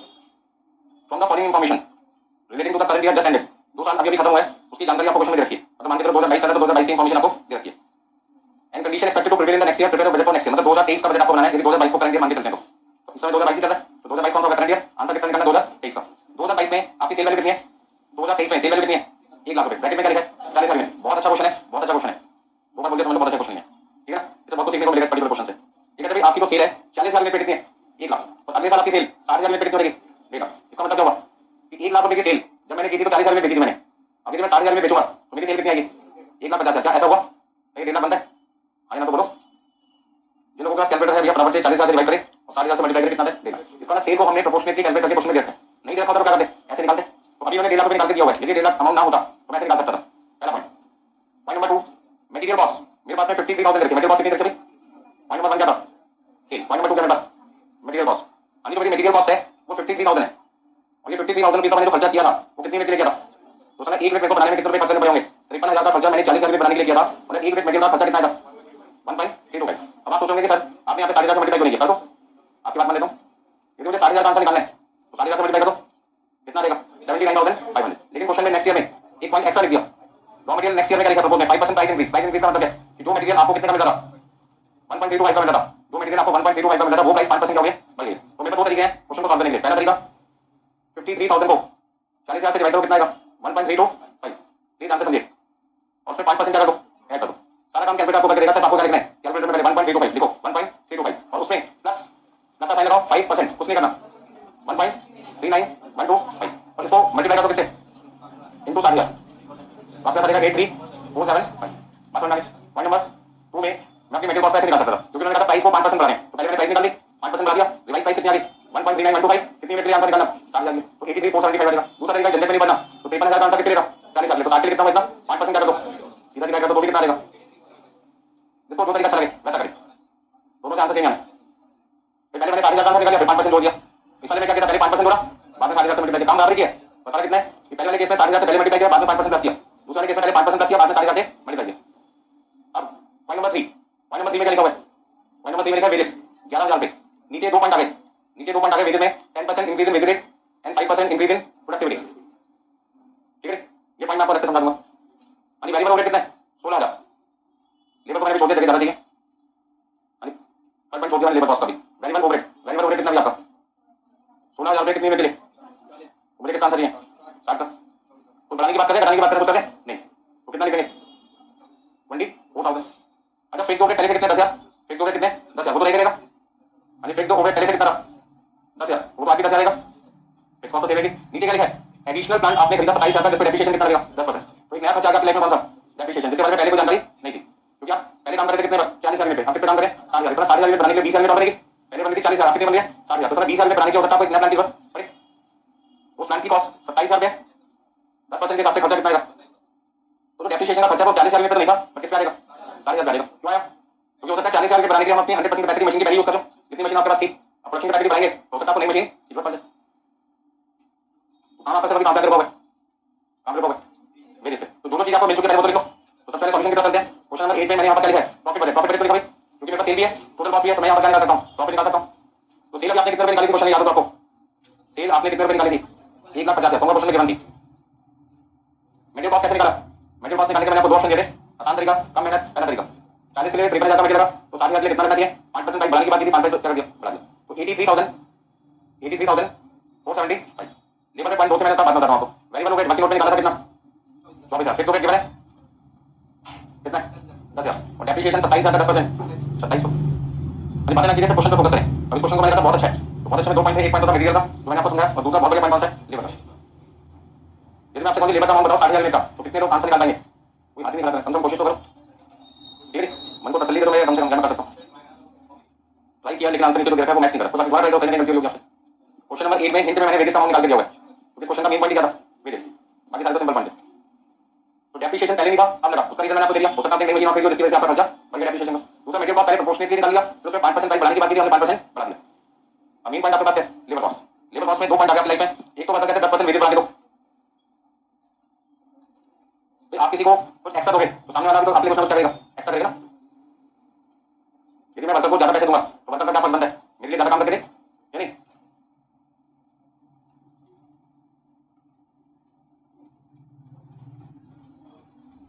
फटाफट से नोट कर लीजिए।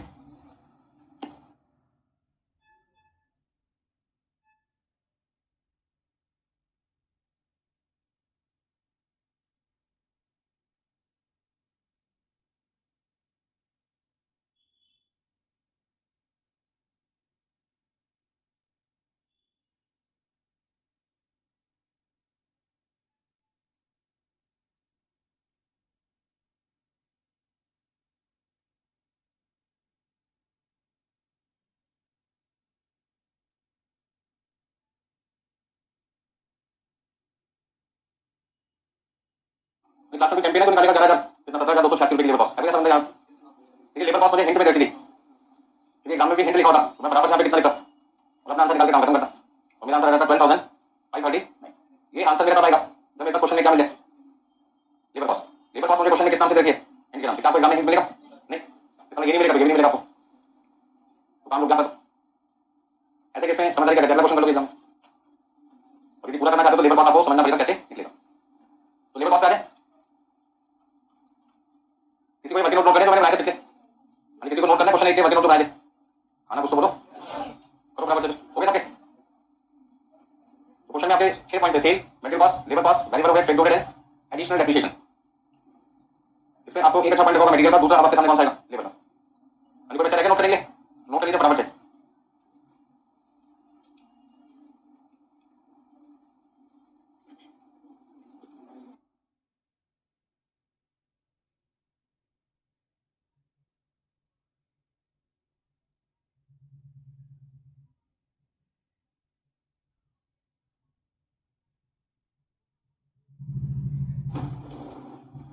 देखिए नेक्स्ट पॉइंट, ये सारे पॉइंट मुझे लगता है सबने नोट कर लिए, अब इसकी मुझे तो कोई जरूरत नहीं है, इसमें इसको हटा दिया।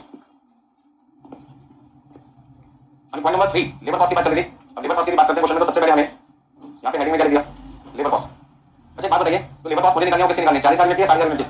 तो आपको 40,000 यूनिट की लेबर कॉस्ट आपको गिवन है, आपके पास जो लेबर कॉस्ट गिवन है वो किसकी गिवन है, 40,000 यूनिट की लेबर कॉस्ट गिवन है, और हमें आंसर निकालना किसका है, 60,000 यूनिट का आंसर निकालना है। ध्यान से समझिए यहाँ पे सारी चीजें, 40,000 यूनिट बनाने की लेबर कॉस्ट जो क्वेश्चन में गिवन है वो कितनी गिवन है, 11,000, 11,000 गिवन है।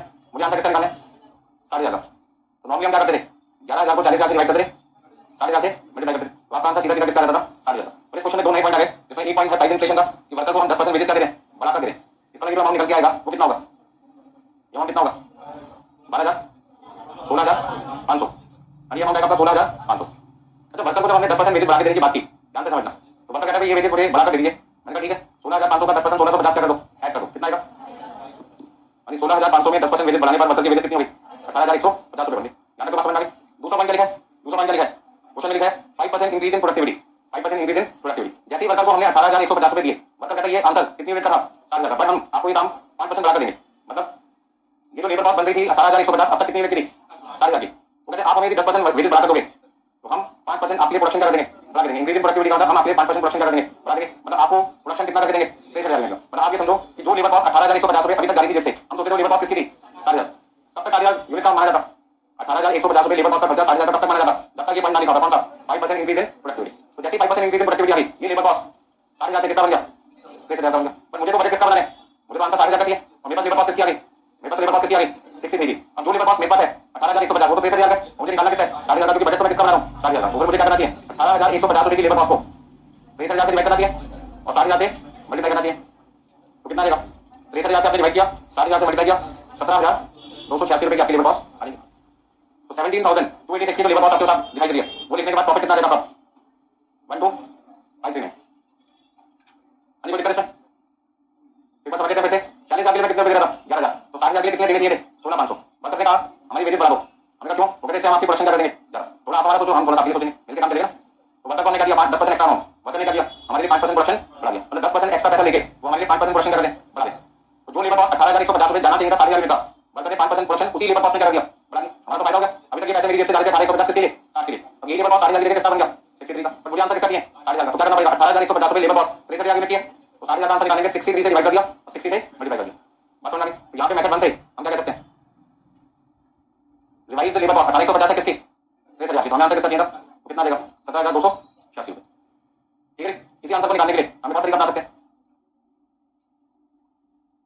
अच्छा एक बात बताइए, 11,000 को हमने किससे डिवाइड किया था, 40,000 से, मल्टीप्लाई किससे किया था, कितने परसेंट लेबर कॉस्ट बढ़ानी थी, 10%। किसी चीज को 10% बढ़ाने के लिए हम उसे 110% से क्या कर सकते हैं, मल्टीप्लाई कर सकते हैं। करके देख लो, यकीन मत करो, करके देखो भैया, 2 मिनट ऐसे समझा दूंगा। 11,000 को 40,000 से डिवाइड किया, 60,000 से मल्टीप्लाई किया, आपके पास है 16,500, 16,500 प्लस 10% लिख के देखो, या 16,500 को 110% से मल्टीप्लाई करके देखो, क्या दोनों आंसर सेम आते हैं। अब यकीन करो मेरी बात पे, सर सही बोल रहे हैं। अरे प्लस 10% लिखो या 110% का, तो बात पे ये 110% का मतलब क्या हुआ, 110% का मतलब 100 प्लस 110%, 100% वैल्यू तो है ना, वो तो रहेगी, उसी में तो 10% क्या करें, ऐड करें। तो मैंने 110% कर दिया, ठीक है।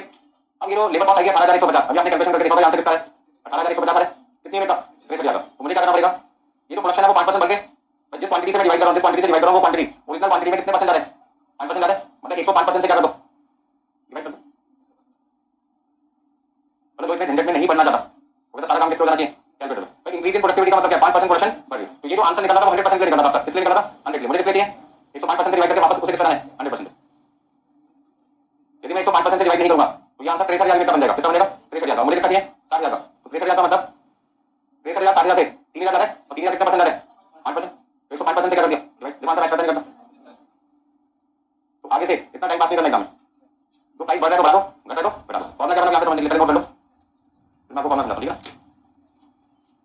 आगे काम आएगा एग्जाम में। हाँ जी, पूछो।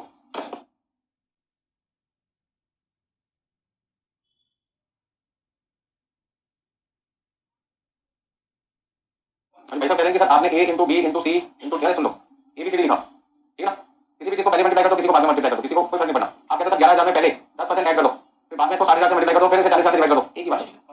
42 देखो बात क्योंकि 40 किसका है, 5% बाकी पर रिजल्ट पे 105 से डिवाइड हो ना, राइट। तो आप किससे कर रहे हो, 105 से करो, 40 का 5% लगा देंगे वो गलत माना जाएगा, क्योंकि जैसे आपने 10% ऐड कर दिया वहां से 40,000 वो किसका है, क्योंकि हमने 60,000 से मल्टीप्लाई कर दिया, 60,000 से मल्टीप्लाई करने से पहले वो 42 का आंसर है, जैसे वो 60 से मल्टीप्लाई होगा 42 से कितना हो गया, फिर से ठीक है ना, कोई दिक्कत इसमें। अब इतना सबको लिखने के बाद कभी भी आपको लेबर कॉस्ट निकालनी है तो आपकी original labour cost, original labour cost divide by original quantity into revise quantity करो या प्रोपोज क्वांटिटी जिसके आंसर निकालना है। तो मैं यहां पे प्रोपोज क्वांटिटी भी लिख सकता हूं, क्या लिख सकता हूं, रिवाइज्ड क्वांटिटी जिसके आंसर निकालना है into 100% plus price inflation, price inflation यदि प्राइस बढ़ रहा है तो प्लस कर देंगे, और यदि प्राइस डिफ्लेशन हो रहा है क्या करोगे, माइनस। तो अब यहां पे प्राइस इन्फ्लेशन के लिए प्राइस चेंजेस लिख दो, प्राइस चेंजेस जो प्लस भी हो सकता है माइनस भी हो सकता है, बढ़ेगा तो प्लस कर दो, घटेगा तो minus, divide by 100% plus minus productivity, यदि प्रोडक्टिविटी बढ़ रहा है तो प्लस कर दो, घटा दो, माइनस कर दो, पहले प्रोडक्टिविटी के लिए एफिशिएंसी भी वर्ड लिखा होता है, एक ही बात है।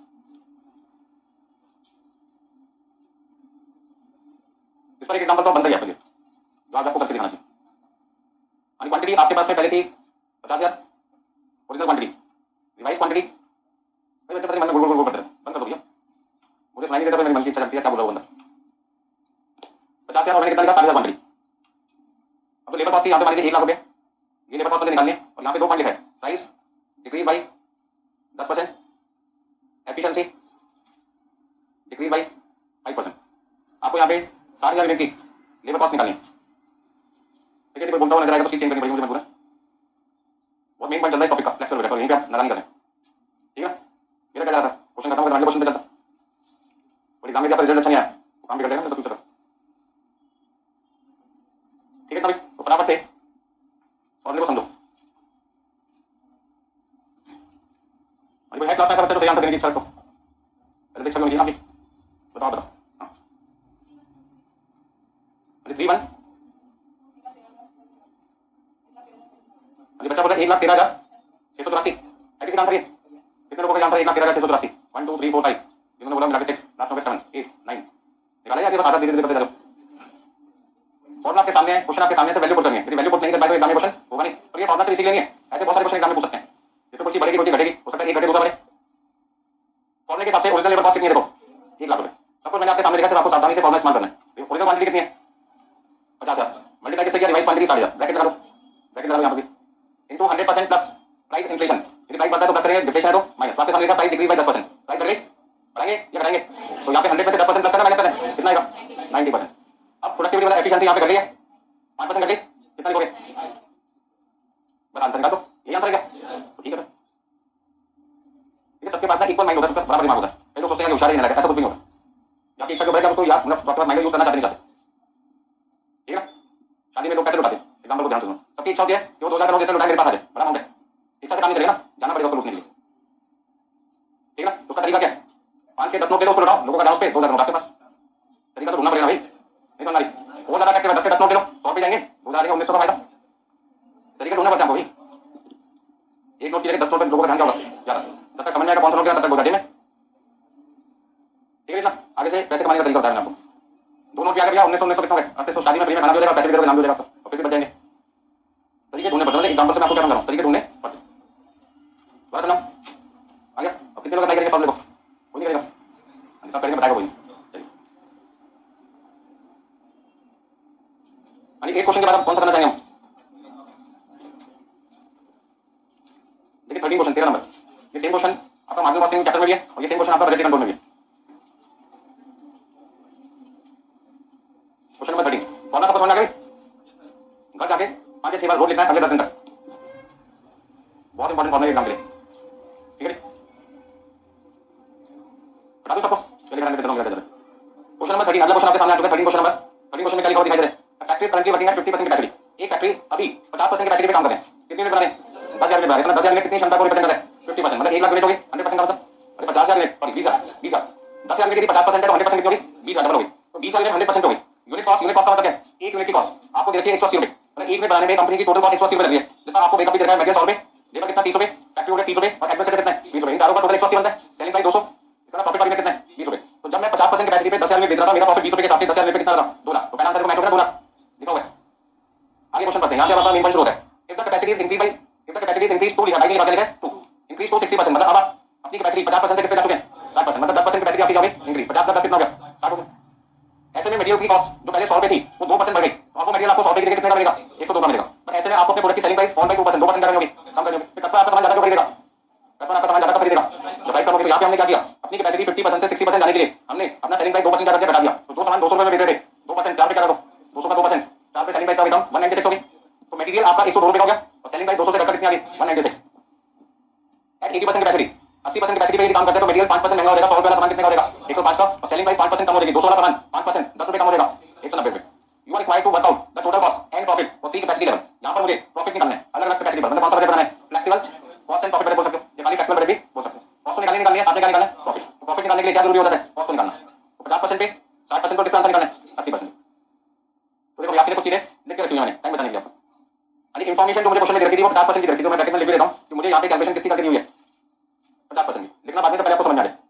क्वांटिटी कितनी है 50% पर 10,000, मटेरियल कितने का 100 रुपए का, लेबर कितनी है 30 रुपए, लेबर कितनी है 30 रुपए, फैक्ट्री का खर्चा कितना था 30 रुपए, फैक्ट्री का खर्चा कितना था 30 रुपए, पर उसने लिखा 40% फिक्स, तो 30 रुपए का 40%, 30 रुपए का 40% 12 रुपए, तो 12 रुपए का फिक्स, बाकी का 18 क्या हो गया वेरिएबल। एडमिनिस्ट्रेटिव 20 रुपए पर यूनिट है 50% फिक्स, तो 20 रुपए का 50% 10 रुपए फिक्स हो गया 10 रुपए वेरिएबल हो गया। सेलिंग प्राइस क्वेश्चन में कितना दिया हुआ है 200 रुपए। ये सारी जानकारी थी 50% पे। अब 60% पे 60% पे मटेरियल आपका 2% महंगा हो गया, तो जो मटेरियल आपको 100 रुपए में मिलता था आपको मटेरियल कितने का खरीदोगे 102 का, और सेलिंग प्राइस आपने 2% क्या कर दी, सेलिंग प्राइस आपने 2% कम कर दी 196। अच्छा लेबर पे कोई फर्क नहीं पड़ा, लेबर पे कोई फर्क नहीं पड़ा, ऐसा क्यों बोला मैंने, क्योंकि क्वेश्चन में लेबर के बारे में कोई जानकारी नहीं है। अच्छा एक बात बताइए, फिक्स कॉस्ट हमेशा किसमें ढूंढते हैं अमाउंट में, तो अमाउंट में ढूंढ लो ना कितना आएगा 1,20,000, यहाँ पर भी कितना आएगा और यहाँ पर भी कितना आएगा। वेरिएबल कॉस्ट किसमें ढूंढते हैं पर यूनिट में, पर यूनिट में आ गया 18, यहाँ पर भी कितना लिखोगे 18, यहाँ भी कितना लिखोगे 18।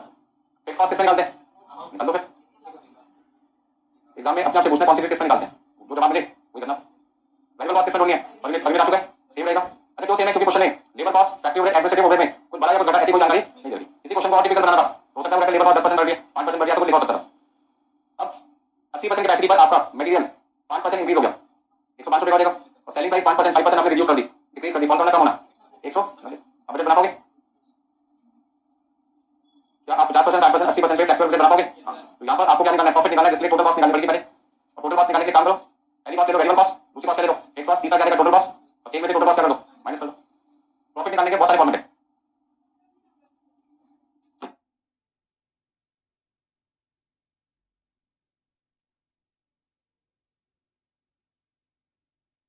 जब कभी भी फ्लेक्सिबल बजट बनाओ आपको कौन से पॉइंट्स को ध्यान में रखना है, जो इन्फॉर्मेशन आपको दे रखी है पहले वो लिख लो, और फिर उसके बाद उसका नामकरण कर दो। जैसे मैंने कर दिया वेरिएबल कॉस्ट है, ये भी क्या वेरिएबल कॉस्ट। फैक्ट्री के अंदर फिक्स पार्ट भी था वेरिएबल पार्ट भी था, तो जो वेरिएबल है वो वेरिएबल रहेगा, तो फिक्स देखो फिक्स रहेगा। तो इस क्वेश्चन में मुझे 4 तरीके की वेरिएबल कॉस्ट दिखाई दी, एक मटेरियल नाम से, दूसरा लेबर के नाम से, तीसरा वेरिएबल फैक्ट्री ओवरहेड, और एक मुझे क्या दिखाई दे रहा है वेरिएबल एडमिनिस्ट्रेटिव। तो जब मैं फ्लेक्सिबल बजट बनाऊंगा तो वेरिएबल कॉस्ट के अंदर में कितने नाम लिखूंगा 4, कौन कौन से 4 लिखूंगा, material cost, labour cost, variable factory overhead, variable administrative, चारों का टोटल करके वेरिएबल कॉस्ट मिल जाएगी। ऐसे जब मैं फिक्स कॉस्ट की हेडिंग लिखूंगा तो उसमें अंदर में क्या लिखूंगा फिक्स्ड फैक्ट्री ओवरहेड और फिक्स्ड एडमिनिस्ट्रेटिव ओवरहेड, दोनों का टोटल करके क्या आएगा total fix cost. Variable cost के टोटल और फिक्स कॉस्ट के टोटल को प्लस करके क्या आएगा टोटल कॉस्ट, और लास्ट में से सेम में से क्या कर दो माइनस कर दो। तो जिन लोगों ने मेरी बात को सुना समझा ये अप्लाई करो उस बात को कि कैसे बनाना है, और जिन्होंने सुना ही नहीं होगा तो भाई क्या करें आप बताओ। एग्जाम में भी सेम हालत होती है, तो बच्चे ऐसे घूमते रहते हैं, इधर देखते उधर देखते उधर देखते चारों डायरेक्शन में घूम जाते हैं। तो इधर क्या देखते हैं एक ही चीज बार बार देख के बोल रहे थे सब करते मैं नहीं कर पा रहा, फिर वो क्या कहता है सर हमें वॉशरूम जाना है, स्कूल घूम के आते हैं सेंटर घूम के आते हैं फिर वापस आ जाते हैं, फिर वो देखते हैं बाकी लोग मैं नहीं दिखता, तो बाकी लोग उसको क्या समझाते हैं टाइम बदल जाएगा पढ़ ले, वो तो लोग दूसरे लोग थे वो नहीं था आपको सुना ठीक है ना। घर जाके पढ़ना स्टार्ट कर दो, हर क्लास में बोलता हूँ 2-4 बार बोलूंगा फिर बोलना बंद कर दूंगा। तो जब कभी भी प्रॉफिट निकालना है आपको टोटल कॉस्ट निकालनी है, टोटल कॉस्ट निकालने के लिए मैंने बहुत सारे फॉर्मेट आपको बता रखे थे, कोई भी फॉर्मेट आप इस्तेमाल कर सकते हैं। जनरली आमतौर पर हम क्या करते हैं वेरिएबल कॉस्ट अलग निकालते हैं, फिक्स कॉस्ट अलग निकालते हैं, बाद में टोटल कॉस्ट और सेम में से टोटल कॉस्ट क्या करते हैं माइनस।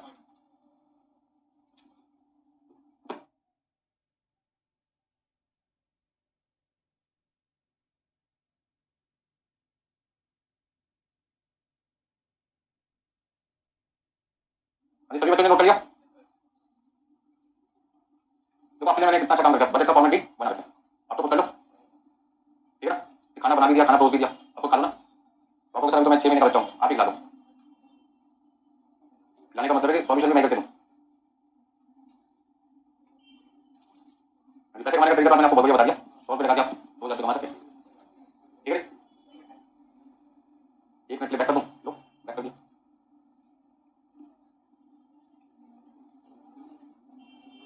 आगे सबसे पहले मुझे क्वेश्चन सॉल्व करने के लिए क्या क्या चीज लिखनी पड़ेगी।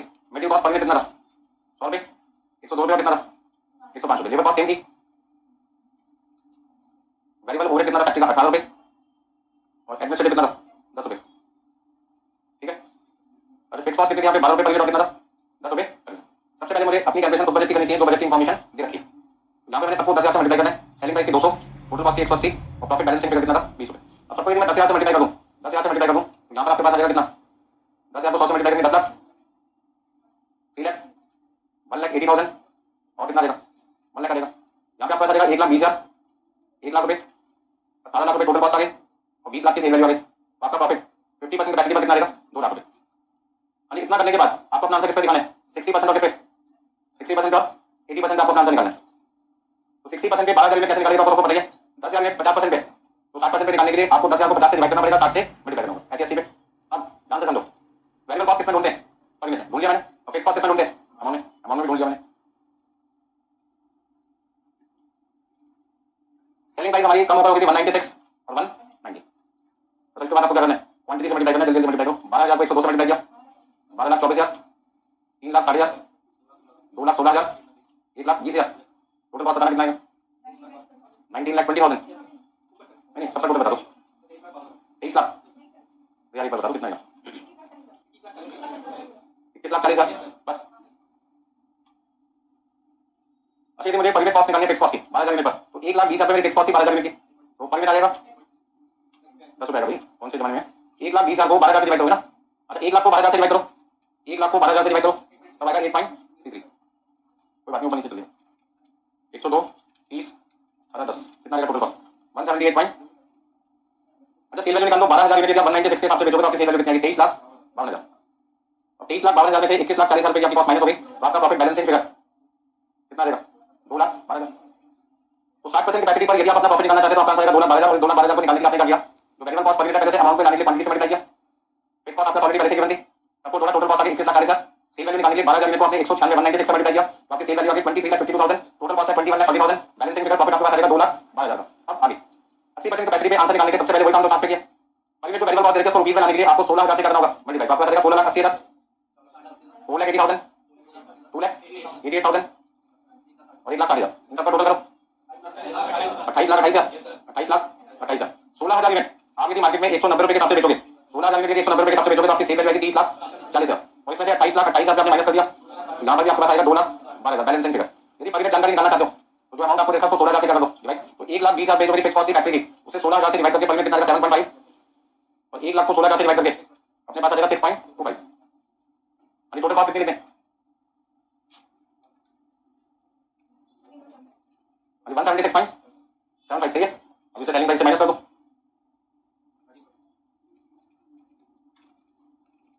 17.67 कर दे। अच्छा एक बात बताइए, 60% कैपेसिटी पे भी काम करे 2,12,000 का प्रॉफिट है, और 80% कैपेसिटी पे काम करे तो भी प्रॉफिट कितना है, 2,12,000। कंपनी के लिए कौन सी प्रोडक्शन कैपेसिटी पे काम करना ठीक रहेगा, 60 पे या 80 पे, और मैं तो 80% ज्यादा बढ़े तो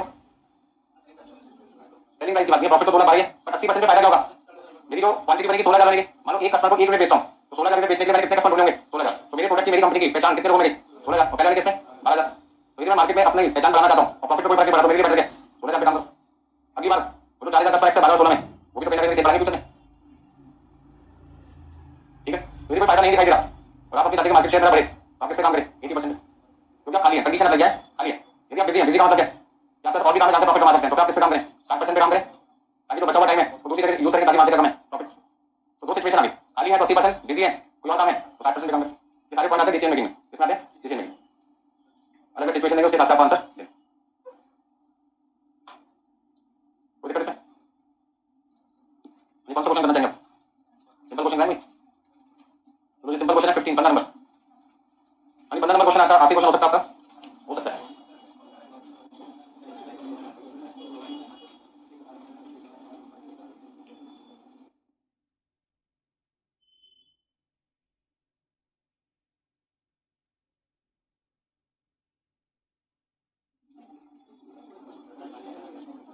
करें शुरू, देखिए आज का आखिरी क्वेश्चन है 15 question, the account for manufacturing company for a year R S follows. आपको यहाँ पे क्वेश्चन नंबर 15 में तो जानकारी दे रखी है उसमें। मटेरियल कितना रुपए का? 17,50,000 का। वेजेस कितनी है? 10 लाख रुपए। वेरिएबल फैक्टरी कितना है? 10 लाख रुपए। फिक्स फैक्टरी कितना है? 10 लाख रुपए। फिक्स सेलिंग कॉस्ट कितनी है? 8 लाख। फिक्स वेरिएबल कितना है? यानी फिक्स सेलिंग हो गया 8 लाख और वेरिएबल सेलिंग कितना हो गया? 8 लाख। प्रॉफिट कितना है? 11,50। सेल कितनी है? 75 लाख। तो सबको दे रखा है, हमारा क्या काम है? यदि सेल दे रखा है, प्रॉफिट दे रखा है, खर्चे दे रखा है, तो फिर क्यों हमें क्या करना है क्वेश्चन में? आगे देखो।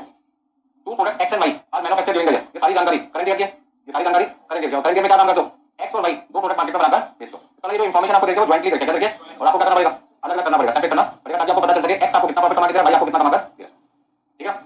तो कंपनी के पास तो प्रॉफिट आ गया 11,50,000, पर उनको क्या पता कि 11,50,000 में एक्स ने कितना प्रॉफिट कमा के दिया, वाई ने कितना दिया? बस समझ आ रही?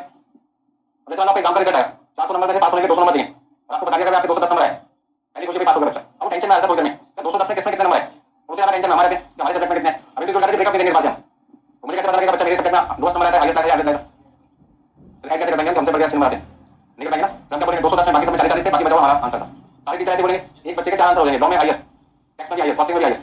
गलत आंसर है ना, इंटरप्रिटेशन करेगी गलत हो जाएगी। तो इंस्टीट्यूट को मजबूरन क्या करना पड़ेगा? बताना पड़ेगा ब्रेकअप क्या वही ब्रेकअप मजबूरी आपकी है, बताना पड़ेगा आपको कि 11,50,000 के टोटल प्रॉफिट में एक्स ने कितना कंट्रीब्यूट किया, वाई ने कितना किया। इससे फायदा क्या होता है? जो प्रोडक्ट आपको प्रॉफिट कमा के दे रहे हैं उसको ज्यादा बनाओ, और जो कम कमा के दे रहे हैं या तो उसको बढ़ाने का तरीका ढूंढो, नहीं तो उसको क्या करो, रिप्लेस कर दो किसी और प्रोडक्ट से। समझ आ रही? तो यहाँ पर ये कहते हैं एक्स से कितना बनाते हैं? 1 लाख, और वाई कितना बनाते हैं? 50,000। जब 1 लाख यूनिट एक्स की बनी तो सेलिंग प्राइस हमने रखी 40 रुपए। तो 1 लाख यूनिट की सेलिंग प्राइस 40 रुपए के हिसाब से 40 लाख होगी, और वाई प्रोडक्ट की सेलिंग प्राइस 50,000 यूनिट की 70 रुपए के हिसाब से 35 लाख। 40 लाख प्लस 35 लाख 75 लाख। ऊपर देखो सेल वैल्यू कितनी है? 75 लाख। कंफर्म हो गया कि ऊपर जो 75 लाख की सेल वैल्यू रखी है वो किसकी है? एक्स और वाई दोनों की है। अब मटेरियल आपके पास है 10 रुपए और 15 रुपए। 10 रुपए के हिसाब से 1 लाख यूनिट बनाने पे 10 लाख का मटेरियल लगेगा, और 15 रुपए के हिसाब से 75,000 यूनिट बनाने में मटेरियल कितना लगेगा? 7.5 लाख। 10 लाख और 7.5 लाख 17,50,000। ऊपर कितना लिखा है? दूसरा एविडेंस मिल गया आपको, एविडेंस तो मिल रहा है, ऐसे सब मिल जाएगा आपको। तो सबसे पहले क्वेश्चन में आगे बढ़ते क्या लिखा है? अच्छा, मटेरियल का पॉइंट मिल गया, लेबर का पॉइंट मिल गया, सेलिंग कॉस्ट वेरिएबल मिल गया। सेलिंग कॉस्ट वेरिएबल में क्या लिखा है? 5 रुपए पर यूनिट, 6 रुपए पर यूनिट। अच्छा, एक दिक्कत मुझे क्वेश्चन में दिखाई दे रही है, मटेरियल पता लग गया, लेबर पता लग गया, वेरिएबल सेलिंग कॉस्ट पता लग गई, बट वेरिएबल फैक्ट्री कॉस्ट नहीं पता लगी, variable factory overhead per unit नहीं पता लगा। उसके लिए क्या लिखा नीचे? Variable factory overhead are charge as a percentage on direct wages. तो सबसे पहले यहाँ लिखते हैं क्वेश्चन नंबर 15। इसमें आपके पास कौन कौन से प्रोडक्ट है? एक्स और वाई। हमें क्वेश्चन में वेरिएबल कॉस्ट पर यूनिट का ब्रेकअप चाहिए। तो किसी भी क्वेश्चन में यदि मुझे प्रॉफिट निकालना है तो सबसे पहले क्या चाहिए? Total cost. और टोटल कॉस्ट में सबसे पहले क्या चाहिए? वेरिएबल कॉस्ट पर यूनिट और फिक्स कॉस्ट इसमें अमाउंट। तो वेरिएबल कॉस्ट पर यूनिट में मुझे क्वेश्चन में क्या देता है? Material cost per unit x का कितना है? 10 रुपए, और वाई का कितना है? 15। फिर लेबर कॉस्ट पर यूनिट कितना गिवन है? 5 रुपए, 10 रुपए। यानी variable factory overhead per unit missing है, variable factory overhead per unit missing है। Variable selling overhead per unit given है 5 रुपए, कितना? 6 रुपए।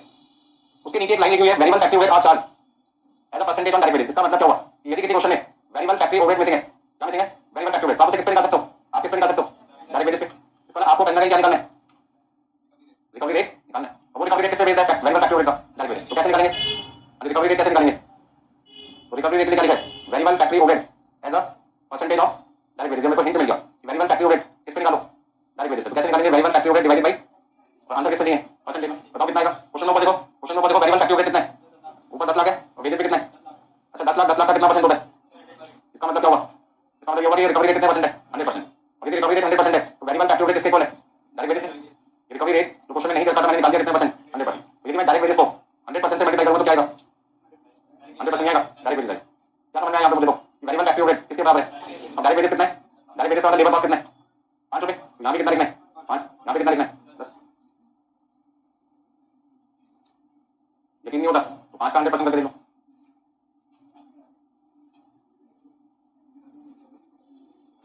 तो वेरिएबल कॉस्ट मिल गई इस पॉइंट की वजह से। अच्छा, अब आगे देखो, ड्यूरिंग द कमिंग ईयर, आने वाले साल की बात करें, it is expected demand for product x will fall bye 25%। कहते हैं अब आने वाले साल में, मतलब नेक्स्ट ईयर की बात करें। यदि करंट ईयर तो आने वाला साल कौन सा हो गया? Next year. ये 2022 चल रहा है, तो अब नया साल कौन सा आएगा?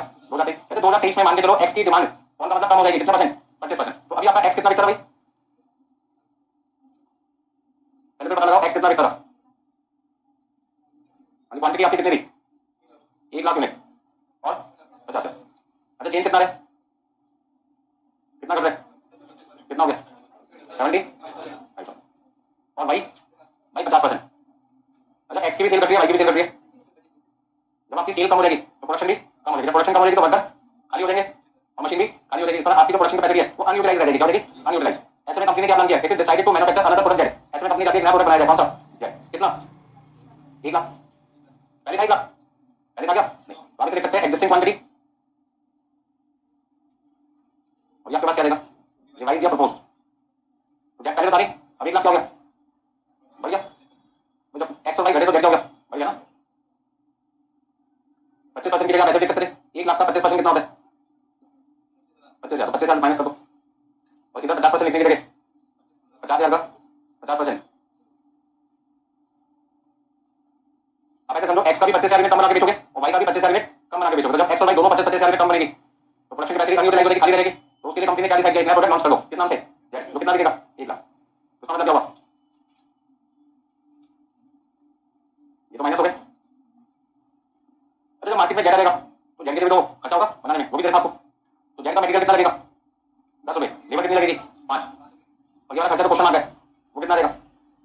5 का 100%, 5 ही आएगा। क्वेश्चन मार्क को हटा के वैल्यू लिख देते हैं यहाँ पे। हो गया 5 10 5। वेरिएबल सेलिंग कॉस्ट कितनी है? 5। अच्छा, एक बात और बताइए, क्वेश्चन में सेलिंग प्राइस देखी थी कितनी है? सेलिंग प्राइस पर यूनिट पहले केस में 40 रुपए, दूसरे में 70। और क्वेश्चन में आपसे क्या पूछा? Computer budget to present to management. एक ऐसा बजट बनाइए जो मैनेजमेंट के सामने हमें प्रेजेंट करना है। Showing the current position, company की पोजीशन अभी क्या चल रही है, मतलब 2022 में क्या चल रहा है और 2023 में क्या होगा। पोजीशन का मतलब प्रॉफिट है या लॉस है।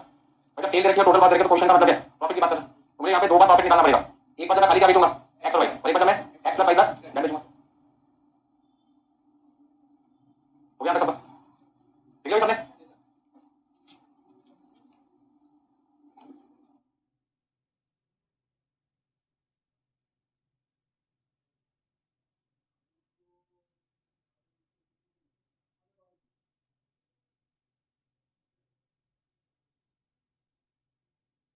अभी कैसे करें बताओ? तो सबसे पहले देखिए हमें क्या बनाना है, इनकम स्टेटमेंट। और ये इनकम स्टेटमेंट कौन सी है? एग्जिस्टिंग। एग्जिस्टिंग का मतलब मैं सिर्फ इसको बेच रहा हूं, एक्स एंड वाई। अच्छा, वेरिएबल कॉस्ट कितनी कितनी है?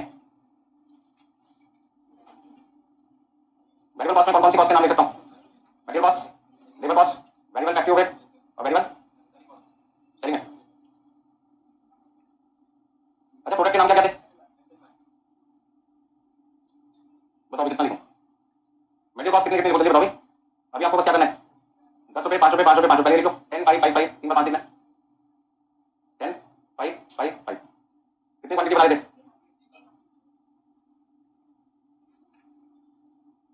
प्लस यहाँ पे कॉस्ट पर यूनिट कितनी दिया था कुछ? 6। कितनी क्वांटिटी थी यहाँ पर बताओ, कितना कितना आएगा? 1 लाख प्लस और 10 लाख, 1 लाख तो क्वांटिटी है। तो मटेरियल का खर्चा एक्स प्रोडक्ट बनाने में आएगा 10 लाख। मटेरियल का खर्चा एक्स बनाने में कितना आएगा? 10 लाख। और वाई बनाने में आएगा 7.5 लाख। कितना लिखूं? 17,50,000। चेक भी कर लो, 17,50,000 लिखा हुआ है, वेरीफाई करने का तरीका। अच्छा, एक्स बनाने में लेबर का खर्चा 5 लाख, वाई बनाने में लेबर का खर्चा 5 लाख 5 लाख 5 लाख, कितने हो गए? 10 लाख। ऊपर 10 लाख देते हैं। वेरिएबल ओवरहेड कितना है? 5 lakh 5 lakh 10 lakh. Variable selling overhead पहले केस में 5 लाख, दूसरे केस में कितना है? 3 लाख। तो 5 लाख और 3 लाख कितने हो गए? 8 लाख। ऊपर कितना है? 8 लाख। तो फिक्स कॉस्ट दो तरीके की फिक्स कॉस्ट है, कौन कौन सी? फिक्स्ड फैक्ट्री ओवरहेड और फिक्स्ड सेलिंग। अभी क्वेश्चन में ब्रेकअप तो करके दे रखा, क्या करूंगा? ऐसे लिखो और क्या करें? 10 लाख रुपए कितना है टोटल कॉस्ट आ रही? अच्छा, सेल वैल्यू निकालनी पड़ेगी। पहले केस में हम अपना प्रोडक्ट बेचे थे कितने में? 40 रुपए के हिसाब से 1 लाख रुपए 40 लाख की, और 70 रुपए के हिसाब से 50,000 यूनिट 35 लाख की। 40 रुपए के हिसाब से 1 लाख यूनिट 40 लाख की, 70 रुपए के हिसाब से 50,000 यूनिट 35 लाख की। 40 लाख प्लस 35 लाख कितना देगा? 75 लाख। ऊपर वेरीफाई कर लो, 75 लाख सेल वैल्यू करके। अब टोटल कॉस्ट कितनी है जल्दी बताओ? 63 लाख 50,000। तो बैलेंसिंग फिगर आपके पास आ जाएगा 11 लाख 50,000। अब यही सेम फॉर्मेट आपको नेक्स्ट ईयर अप्लाई करना है, जहां पे एग्जिस्टिंग की जगह प्रपोज लिख सकते हो या रिवाइज लिख सकते हो, और वहां क्वांटिटी एक्स वाई और क्या देगा जेड। अब इनको समझ में आ गया, जल्दी करो।